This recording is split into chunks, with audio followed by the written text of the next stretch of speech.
Fala, craques! E a treta insana entre Fernando Diniz e Mauro César, hein? Após o empate em 2-2 do Flu contra o Internacional, o técnico do Fluminense, Fernando Diniz, se irritou com uma pergunta e o jornalista Mauro César respondeu desse jeito. Você quer discutir ou você quer esperar eu responder? Se quiser discutir, a gente discute. Você faz a pergunta, você tem que ficar debatendo. Não é o chefe do repórter, não é o patrão do repórter. É o técnico do Fluminense e tem que responder com educação às pessoas que a pergunta foi pertinente e educada.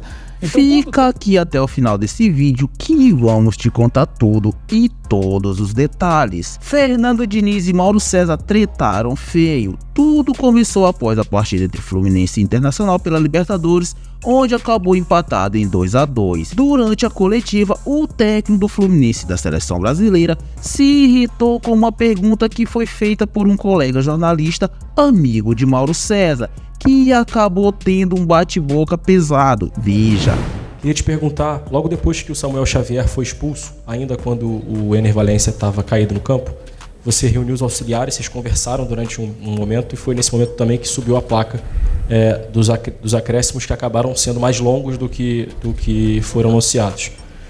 Queria saber o que você conversou com os auxiliares e qual foi a tomada de decisão para não substituir naquele momento, não colocar um lateral e acertar a defesa.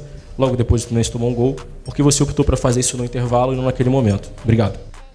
Então, essa pergunta é uma daquelas perguntas que são feitas, ela viria com uma pergunta tão fácil de ser feita, mas assim, tão sem profundidade, porque assim, o que teve a ver o gol com a não entrada no lateral, que se você quer para acertar a defesa não ficou desacertada. O cara cruzou uma bola aqui, antecipou, o Arias foi para lá, porque faltava 2 minutos, já tinha acabado o jogo.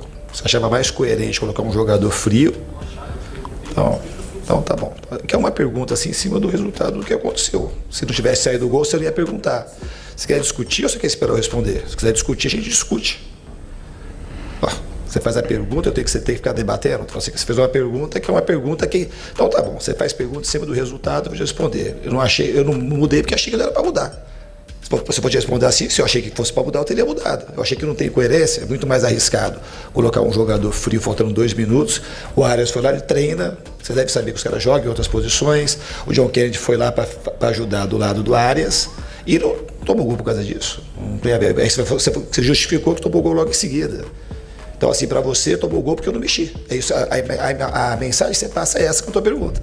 Não tem nada a ver uma coisa com a outra. Absolutamente nada a ver. Então, se o Guga tivesse entrado no lugar, tivesse tirado o Ganso, aí não ia tomar o gol. É capaz de falar assim, por que você mexeu que tomou o gol? Pô, é ficar falando em cima do resultado, por isso que a gente fala diversas vezes isso. Tinha que o futebol melhora quando a discussão fica em cima do resultado do jogo. Tomou o gol, porque logo depois tomou o gol. Foi a pergunta que você usou. E você quer ficar discutindo ainda. Já durante o programa da Jovem Pan, o jornalista Mauro César saiu em defesa do seu colega de trabalho e desceu o cacete em Fernando Diniz e fez duras críticas à sua postura na coletiva do treinador do Fluminense. A gente trabalha para o ouvinte, para o internauta, para o telespectador, para o leitor. E o que mais vai se discutir? Né? Na escola, no trabalho, no café, no bar, na pelada do final de semana, são os lances capitais. Muito mais do que uma jogada que não levou a lugar nenhum, mesmo que seja uma jogada relevante, que tenha ali um contexto interessante. Os lances capitais são os lances capitais. É o que resolveu o jogo, foi o que aconteceu. Seja um acerto, seja um erro. A defesa espetacular, a jogada do gol da vitória, o gol incrível que foi perdido, esses são os lances capitais. É o que escreve a história de um jogo, de um campeonato e tudo mais. E a pergunta ela é obrigatória.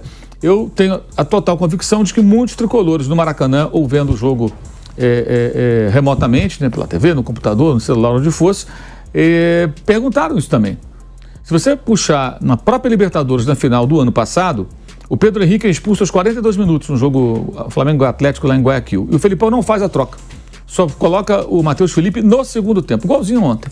E o gol da vitória do título do Flamengo, marcado pelo Gabriel, acontece exatamente no setor do zagueiro que foi expulso, com o Fernandinho atuando improvisado ali. O Fernandinho chega atrasado e o Gabigol sozinho ali na segunda trave, embola a bola para dentro do gol. Isso foi muito discutido. Por que o Felipão não mudou antes? Ele estava sem um zagueiro. O Fernandinho, uma coisa é o Fernandinho jogar, foi amplamente discutido, jogar como zagueiro no Manchester City, numa linha alta, em que ele faz coberturas com velocidade e tudo mais. A outra é você jogar fechado, como o Atlético estava fechado, com um homem a menos mais ainda, tentando levar o 0-0 para o segundo tempo, e sem um homem da posição. Foi uma falha de posicionamento ali. O Fernandinho é um ótimo jogador, experiente pra caramba, mas ele erra ali. Ele não é da posição. E isso foi discutido. Foi um lance capital. Por isso foi discutido. Se o Gabigol não faz o gol, ok. Se o Fernandinho tira a bola, talvez alguém falasse, o Felipão manteve o Fernandinho, mas ele cumpriu bem a tarefa. Só que não cumpriu. E ontem o René cruza completamente livre, sem marcação. Ele olha o Hugo Malo entrando lá do outro lado e tchum, faz o passe pelo alto. Não é nem um cruzamento, é um passe na cabeça do espanhol. Empata a partida para o Internacional. E era aquele setor ali, o setor do Samuel Xavier que tinha sido expulso. Então, automaticamente, você imagina, tivesse um jogador da posição, será que teria jogado? É só ele responder, olha, eu acho que frio, o Guga talvez não pudesse fazer nada. Eu tentei recompor ali com outros jogadores que podem jogar em outras posições. Infelizmente, saiu o gol, aconteceu. Agora, quando o repórter rebate, já sem o microfone, a gente escuta a voz do Caio ao fundo, ele fala, agora você quer debater? Não, o repórter não estava querendo debater, é que o Fernando Diniz não respondeu a pergunta, ele comentou a pergunta, criticou como se fosse o editor do repórter, não é o editor do repórter, não é o chefe do repórter, não é o patrão do repórter, é o técnico do Fluminense e tem que responder com educação às pessoas que a pergunta foi pertinente e educada. Então, quando o técnico faz isso, eu fico pensando, por que ele faz isso? Ele só está irritado? Porque, eu não sei se é o caso do Diniz, espero que não seja, porque eu até respeito, gosto até do trabalho dele, acho que ele é uma boa pessoa, inclusive. Mas tem técnico que é estúpido, ou alguns já pararam de trabalhar, outros de repente ainda estão por aí pelo mundo, mas tem técnico que responde de forma áspera aos repórteres como forma de intimidação.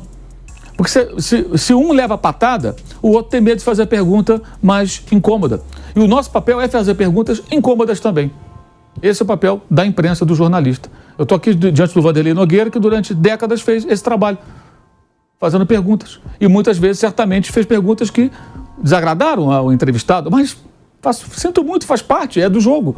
Ou então você não treina no Fluminense, amigo. Não treina na seleção brasileira, ninguém vai te perguntar nada. Vai para o Dax lá que ninguém te pergunta nada, Fernando. Fica numa boa. Ninguém vai te encher o saco.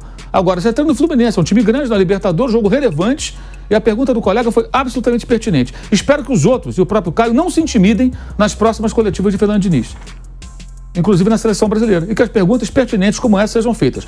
Dê uma patada ou não, reaja mal ou não. E sobre a arbitragem, reclamações de arbitragem, a gente sabe como funciona. Para mim, sem motivo, concordo com o Bruno, acho que a expulsão do Samuel foi correta, as duas jogadas são de cartão amarelo, o árbitro deu o cartão vermelho, mas o Fernando já reclamou, por exemplo, da expulsão do Marcelo, num lance que, é verdade, nitidamente não foi proposital, mas o jogador argentino lá quebrou a perna. E ele foi, na coletiva, numa total insensibilidade, o Fernando, ao invés de falar dentro do contexto, ele só reclamou da expulsão, ignorando que um companheiro de trabalho dos seus jogadores, e ele foi jogador, teve uma fratura horrorosa, uma lesão gravíssima de assustar. Que todo mundo ficou apavorado com aquilo, talvez acabando com a carreira do rapaz, nem sabemos se ele vai voltar a jogar, está lá fazendo sua recuperação lá na Argentina. Então é a segunda vez que isso acontece, quer dizer, toda vez é roubo, toda vez é expulsão, ou é arbitragem ruim, caramba, tá chato isso. E agora, o que o Fernando fala, tem uma repercussão maior, que ele é o técnico, nesse momento ele é o técnico interino ou não importa, ele é o técnico da seleção brasileira, então a voz dele pesa. Então ele foi muito indelicado com o repórter, acho que ele deveria refletir sobre isso, como uma pessoa sensata que ele é. E a reclamação de arbitragem parece aquela coisa que muitos fazem de pressionar o próximo árbitro. E aí, craques, o que vocês acharam dessa treta entre Fernando Diniz e Mauro César, hein? O Diniz acabou muito criticado pelo jornalista após bate-boca envolvendo seu colega de profissão. Lembrando que não é a primeira vez que Diniz bate boca com jornalistas em coletivas de imprensa. Mas queria saber de vocês, de qual lado nessa história vocês estão? Diniz ou Mauro César? Tô louco pra saber a sua opinião. Use os comentários aqui abaixo, mas antes não se esqueça de deixar bastante like nesse vídeo, se inscrever no canal. Até a próxima, falou meus craques!